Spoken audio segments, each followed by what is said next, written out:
Hi, for today's teardown we have this one, so quite sad Soviet cockpit instrument. This seems to be a speed limit selector because actually this needle will turn with this knob.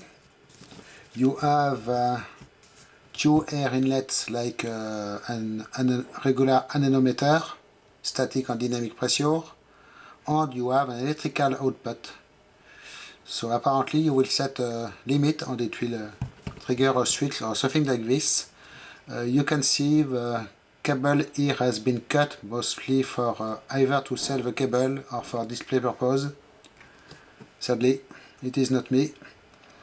And the paint is quite rough with missing paint and some aluminium oxidation like here, but the dial itself is quite clean. The face of the dial is good, the glass is good, it is a special one with a hole in the middle.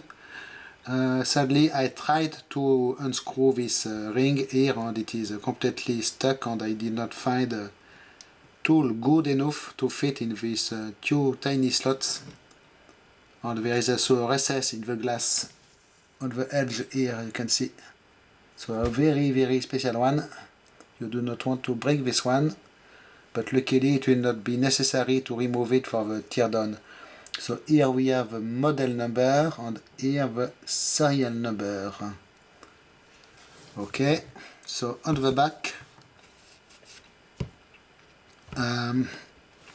first this little cover over the electrical connection should be quite quick to undo. We can expect something sealed.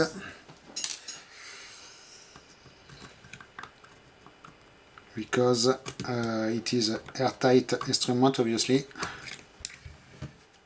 The case usually is at static pressure on the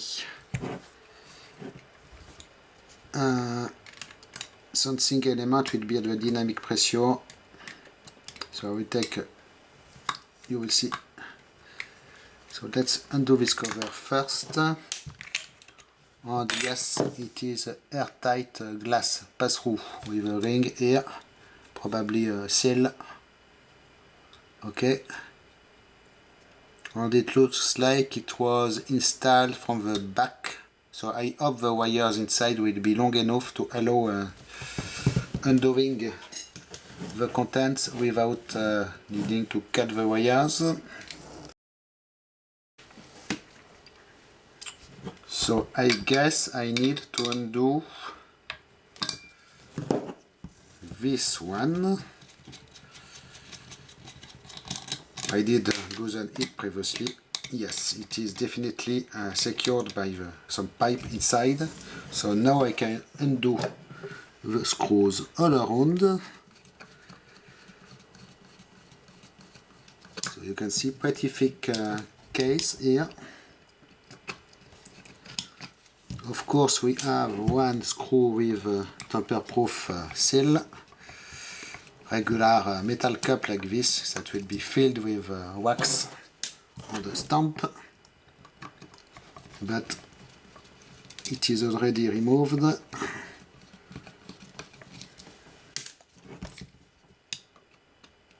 Really quite an heavy one, even if it is not very big. So I am considering repaint of this one. Not sure. I have Emerton paint, I have black paint, but the problem is that the glass will not be possible to undo for now if I don't find a good tool to unscrew this. And for a proper restoration it should be complete disassembly with removal of the glass. So I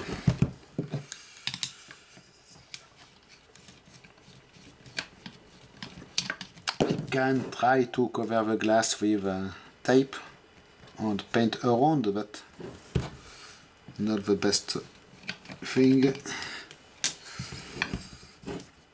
will be a little project for sure.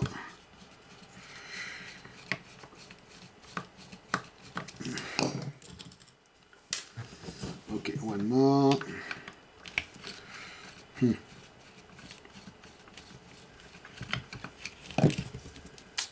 So it should come right off like this. You can see the wires inside are long enough to allow removal of the content without needing to unsolder the wires, which is good.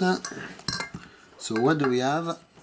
Pretty strong construction. You can see this wall part must be casting with the front here. Nice plate screwed here, and yes, your dynamic air input going directly to an aneroid capsule that will expand and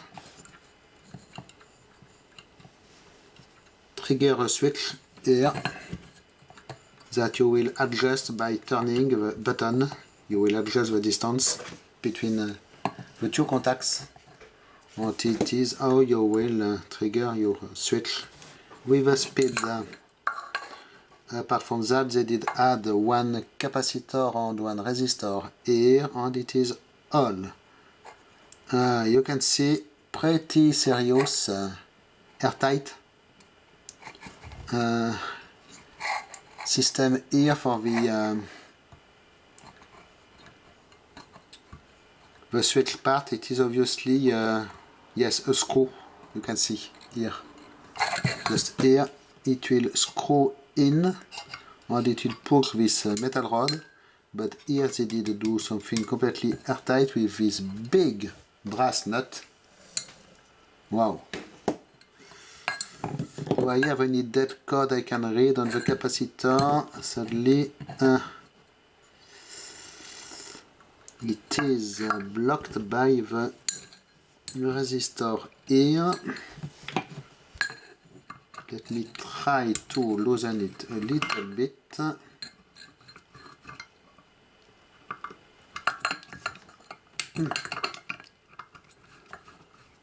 Just to allow to see, to check. 9110, really? Can't be a dead code. Yes, 9110. So, is it really that modern? Or is it something else than the dead code? Not sure. Quite surprising. It is not what I did expect. Okay.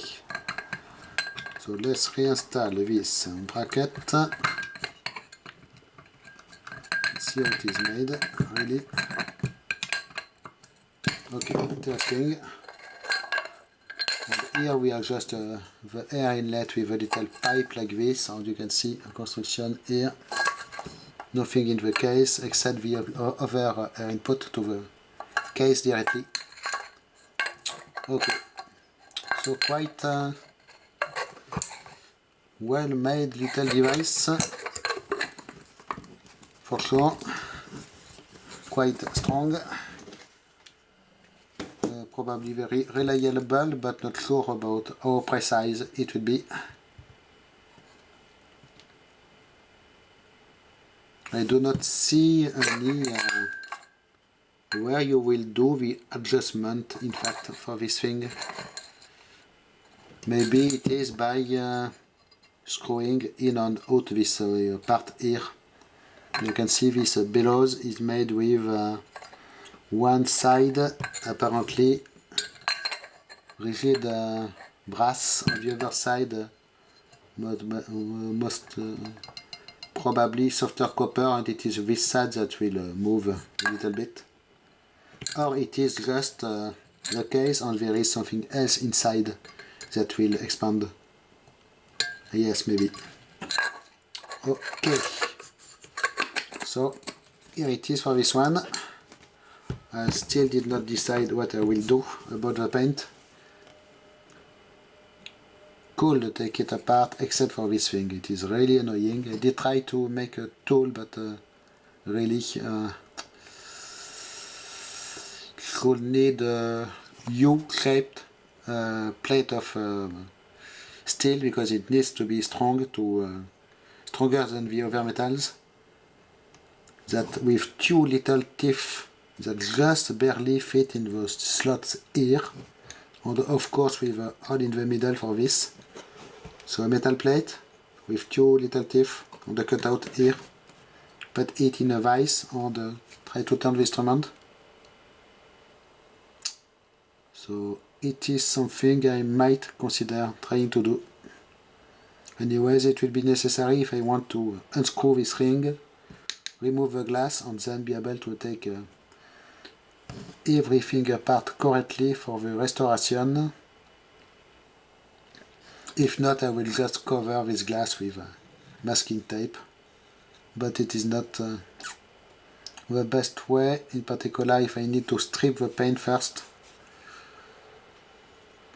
Okay, so for now I will put it back together and it will go in storage. Thanks for watching, bye bye.